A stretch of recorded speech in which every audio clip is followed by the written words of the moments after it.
और आज मैं लोक जनशक्ति पार्टी रामविलास का राष्ट्रीय अध्यक्ष होने के नाते इस बात को कहने की शब्दों में ज्यादा जरूरत नहीं, पर एक औपचारिकता जरूर है ताकि किसी के मन में किसी प्रकार का कोई संदेह ना रहे। लोक जनशक्ति पार्टी रामविलास का, हमारे पार्टी के हर एक नेता, हर एक कार्यकर्ता का मजबूत समर्थन इस चुनाव में मेरे छोटे भाई अभिषेक जी को जाता है। अभी भी सिर्फ झूठ बोलकर यहाँ नहीं गए तो इसलिए नहीं गए, वहां नहीं गए तो इसलिए नहीं गए। भाई जब गठबंधन एक साथ है, और इस बात को आप सबके माध्यम से मैं स्पष्ट कर देना चाहता हूँ, बिहार की जनता को भी पूर्णतः मैं स्पष्ट कर देना चाहता हूँ कि लोक जनशक्ति पार्टी रामविलास हमेशा से एक ईमानदार सहयोगी की तरह रही है। जिस गठबंधन का हम लोग हिस्सा रहे हैं, मेरे नेता, मेरे पिता आदरणीय रामविलास पासवान जी से पार्टी के हर एक नेता कार्यकर्ता ने ये सीखा है कि हमारी पार्टी ने हमेशा एक सीमेंटिंग फोर्स का काम किया है।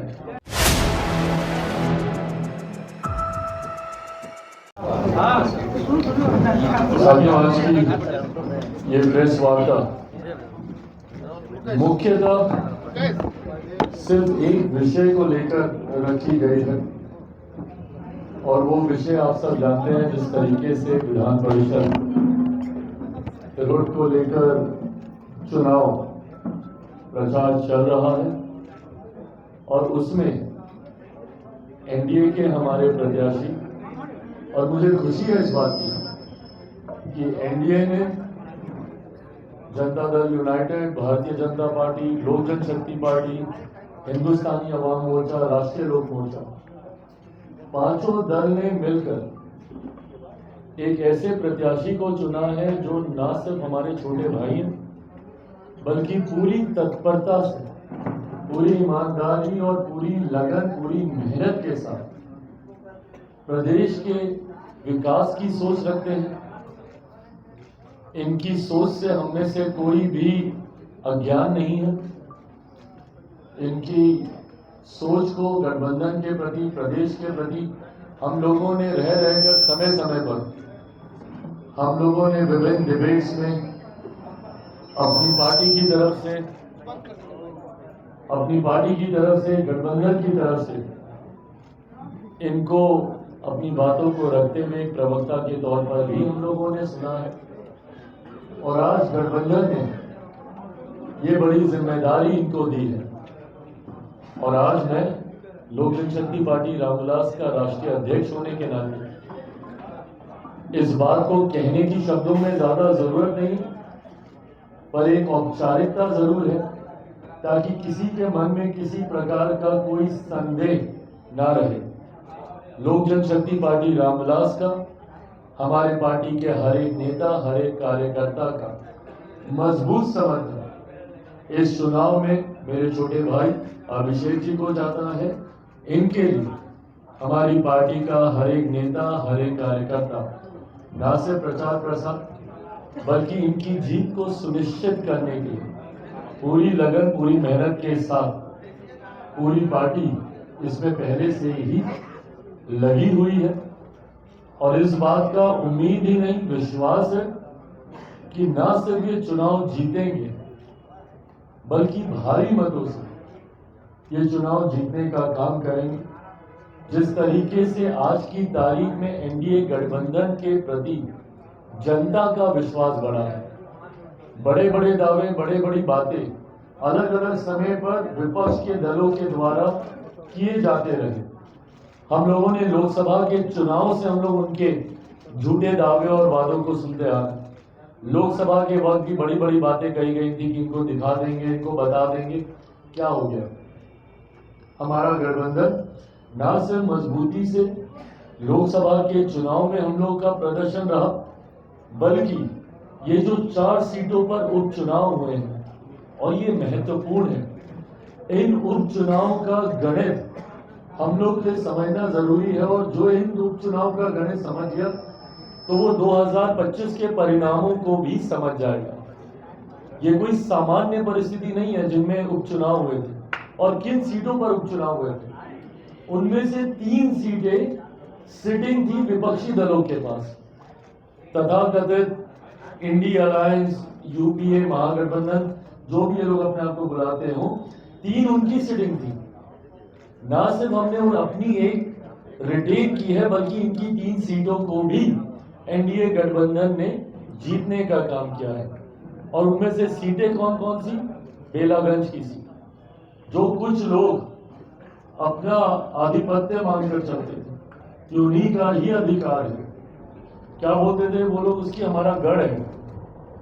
उनका गढ़ को एनडीए ने हासिल करने का काम किया, जहां लगभग 3-3.5 दशक से वो लोग इस सीट को नहीं, कोई दूसरा नहीं निकाल पाया था, उन्हीं के पास ये सीट रही। ऐसी सीटों, तरारी वाली सीट, जिस तरीके से विशाल ने उस सीट को जीता, मनोरमा जी ने बेलागंज को जीता, ये चारों सीटें दर्शाती है। इमामगंज को भी लेकर दुनिया भर का प्रचार प्रसार, फलाना ढिमकाना सब बोला गया, गठबंधन पे सवाल उठाए गए, तमाम बातें बोली गई। हासिल क्या हुआ? साम दाम दंड भेद सब आपने कर लिया। और विपक्ष झूठ की राजनीति करने के लिए जाना ही जाता है। लोकसभा में भी लोगों को डरा कर ये मत हासिल करने का काम करते रहे। अभी भी सिर्फ झूठ बोलकर, यहां नहीं गए तो इसलिए नहीं गए, वहां नहीं गए तो इसलिए नहीं गए। भाई, जब गठबंधन एक साथ है, और इस बात को आप सबके माध्यम से मैं स्पष्ट कर देना चाहता हूं, बिहार की जनता को भी पूर्णतः मैं स्पष्ट कर देना चाहता हूं कि लोक जनशक्ति पार्टी रामविलास हमेशा से एक ईमानदार सहयोगी की तरह रही है। जिस गठबंधन का हम लोग हिस्सा रहे हैं, मेरे नेता, मेरे पिता आदरणीय रामविलास पासवान जी से पार्टी के हर एक नेता कार्यकर्ता ने ये सीखा है कि हमारी पार्टी ने हमेशा एक सीमेंटिंग फोर्स का काम किया है। गठबंधन को कैसे और मजबूत किया जा सके, इस दिशा में हम लोगों ने हमेशा कार्य किया। वाद विवाद में उलझे बिना किस तरीके से गठबंधन को अपने दल का हम लाभ पहुंचा सके, इस दिशा में हम लोगों ने काम किया।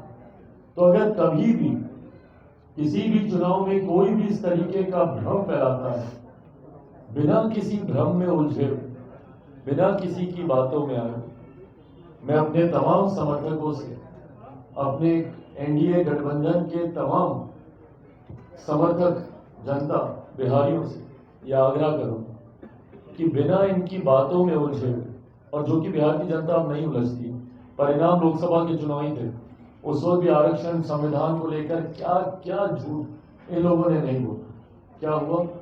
जीता कौन?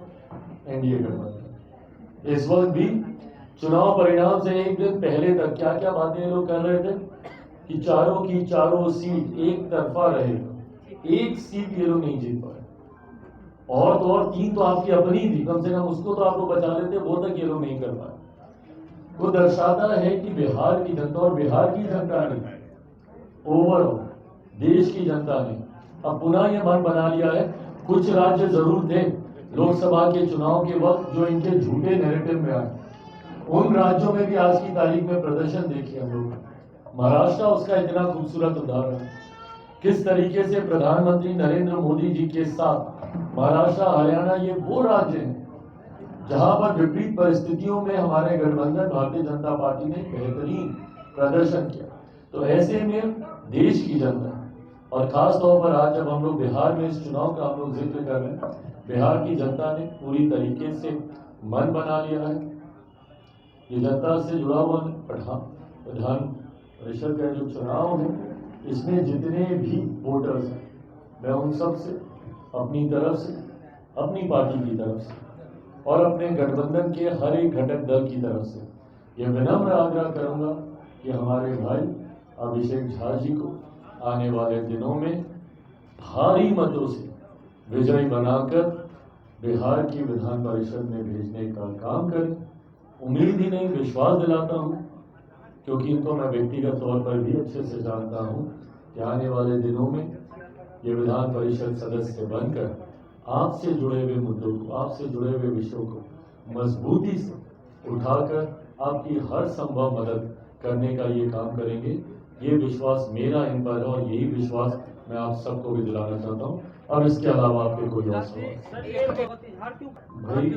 भाई मेरा एक सहयोगी दल होने के नाते, क्योंकि इसमें प्रचार का और कोई तरीका नहीं है, इसमें तरीका यही है कि आप सबके माध्यम से इस बात को, क्योंकि कई बार कई लोग भ्रम भी फैलाते हैं, तो ऐसी स्थिति नहीं हो कहीं पर किसी के भ्रम में कोई ना फंसे, इसीलिए और ये समर्थन है इनके प्रति, गठबंधन का समर्थन, पार्टी का समर्थन। अच्छा, एक आपके पुराने सहयोगी रहे हैं, वो कंफ्यूजन क्रिएट कर रहे हैं, एक आपके पहले पार्टी के रहे हैं और हट चुके हैं, वो कंफ्यूजन क्रिएट कर रहे हैं कि आपका प्रेम उनके साथ। भाई मैंने इस बात को स्पष्ट कर दिया है आज मेरे साथ जो बैठे हैं अभिषेक, इसीलिए मैंने कहा कि कोई अगर भ्रम फैलाने का प्रयास कर रहा है तो इस बात को सुनिश्चित कर लिया जाए कि लोक जनशक्ति पार्टी रामविलास का पूरा समर्थन, मेरा पूरा समर्थन इनके साथ है और ये चुनाव जीत रहे हैं, इसमें कहीं कोई संदेह नहीं। आपकी तस्वीर और आपके बैनर का इस्तेमाल आपके निर्दलीय जो वहाँ उम्मीदवार खड़े हैं कर रहे हैं इस्तेमाल और कह रहे हैं कि हमको नहीं, तो अगर वो इस्तेमाल कर रहे हैं और ये जानकारी अगर अधिकृत तौर पर हमारे पास आती है तो जरूर उस पर एक्शन लिया जाएगा। ये गलत है, बिना किसी की जानकारी के, बिना किसी की सहमति के इस तरीके से तस्वीरों का, बैनर का, पार्टी के नाम का, पार्टी की सोच का इस्तेमाल करना कतई उचित नहीं है। जो ये कर रहा है वो गलत कर रहा है। मेरा आशीर्वाद इनके साथ है और भैया अभी तो मतलब क्या आशीर्वाद क्या होता है भाई, अभी उस उम्र में नहीं पहुंचे हैं, पूरा समर्थन इनके साथ है। छोटे भाई हैं, बड़ा भाई होने के नाते तो आशीर्वाद दे ही सकता हूँ, तो पूरा इनके साथ है। इसके अलावा एक और सवाल है, जहाँ बीजेपी कह रही सामाजिक संतुलन की बात कर रहे हैं मोहन भागवत, और इस पर आप कितनी सहमति रखते हैं और क्या करेंगे? So we need to understand the technicality behind it. Mohan Bhagwat ji ने जिस विषय का जिक्र करते हुए अपनी चिंता जताई वो फर्टिलिटी रेट का वो जिक्र कर रहे हैं, जो किसी भी प्रजाति को बनाए रखने के लिए, उसके अस्तित्व को जिंदा रखने के लिए जरूरी होता है वो फर्टिलिटी रेट 2.1। अगर मेरी जानकारी सही है तो ये होना चाहिए, पर आज की तारीख में वो 2.1 से गिरकर 1.91 के आसपास वो आया है। इस बात को लेकर उन्होंने अपनी चिंता जाहिर की है। जब ये फर्टिलिटी रेट इससे कहीं ज्यादा था तब भी ये चिंता देश ने जाहिर की थी, और उस वक्त जनसंख्या नियंत्रण किस तरीके से किया जाए इसको लेकर भी चर्चा हुई, हम दो हमारे दो, ये तमाम बातों को लेकर उस वक्त भी चर्चा हुई। मैं मानता हूं कि ये विषय उन्होंने उठाया है, इस पर एक चर्चा होनी चाहिए। ये चिंता का विषय है, जिस तरीके से आंकड़े बता रहे हैं, मुझे लगता है इस पर एक गहन चिंतन मंथन के बाद निष्कर्ष निकाला जाना चाहिए, क्योंकि ये चिंता का विषय है आज की तारीख। चिराग जी